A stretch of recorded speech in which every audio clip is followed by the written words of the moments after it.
চট্টগ্রামে CJKS mayor challenge cup football tournament 2025-এর অংশ হিসেবে ব্রাদার্স ইউনিয়ন চট্টগ্রামের আয়োজনে অনুষ্ঠিত হয়েছে এক ব্যতিক্রমী ফুটবল ম্যাচ। রোববার 23 নভেম্বর সুবিধাবঞ্চিত শিশুদের শিক্ষায়তন আলামিন শিশু একাডেমির শিক্ষার্থীদের সরব অংশগ্রহণে মাঠজুড়ে তৈরি হয় উৎসবের পরিবেশ। আমার নাম মাহি, আমি আলামিন চাইল্ড একাডেমিতে পড়ি। আমি আজকে এখানে ফুটবল খেলা দেখতে আসছি। আমাদেরকে স্যাররা নিয়ে আসছে ফুটবল দেখার জন্য। ধন্যবাদ। আমি এখন স্কুল থেকে এখানে আসছি। আমার খেলোয়াড় দেখে আমার থেকে খুব ভালো লাগতেছে। আমি আলামিন শিশু একাডেমিতে পড়ি, আমার খুব ভালো লাগছে। অনেক ভালো লাগতেছে খেলা দেখে।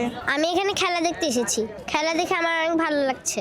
অনুষ্ঠানে উপস্থিত ছিলেন আলামিন শিশু একাডেমির প্রতিষ্ঠাতা এবং ব্রাদার্স ইউনিয়ন চট্টগ্রাম ফুটবল কমিটির যুগ্ম সম্পাদক সৈয়দ মোহাম্মদ মিনহাজুর, প্রতিষ্ঠানটির পরিচালক ও এমআরটি ক্লাবের সভাপতি রায়হান ইসমাইল, এমআরটি ক্লাবের সাধারণ সম্পাদক এহতেশামুল হক মাহবুব, নারী ও শিশু বিষয়ক সম্পাদক পরি ইসলাম এবং প্রজেক্ট ডিরেক্টর তাজুল ইসলাম মাসুদ।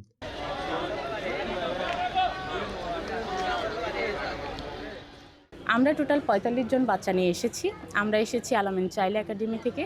আর আমাদের অনুভূতি, আমি তো প্রথমেই বললাম, আমাদের বাচ্চাদের এত খুশি দেখে আমরা নিজেরাও আনন্দিত। আমাদের আলামিন শিশু একাডেমি থেকে আমরা আজকে যারা সমাজ থেকে পিছিয়ে পড়া, অর্থাৎ যারা শিক্ষা থেকে বঞ্চিত, এমন শিক্ষার্থীদের নিয়ে আমরা আজকে আসছি এমআরজি স্টেডিয়ামে। আমরা আজকে বাচ্চাদের জন্য আমরা তাদেরকে নিয়ে দেখার জন্য আসছি।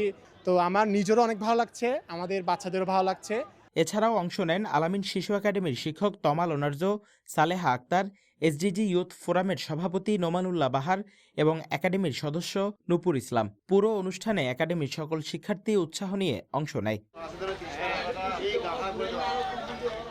আলামিন শিশু একাডেমির একজন শিক্ষক, ওদেরকে সঙ্গীত শেখাই। আজকে আমি জীবনের প্রথম একদম সরাসরি গ্যালারিতে এসে ফুটবল খেলা দেখতে আসছি, ওরাও প্রথম। তো ওদের আনন্দের অংশ হতে পেরে এবং আমিও আজকের ম্যাচটা উপভোগ করতে পেরে খুবই খুশি।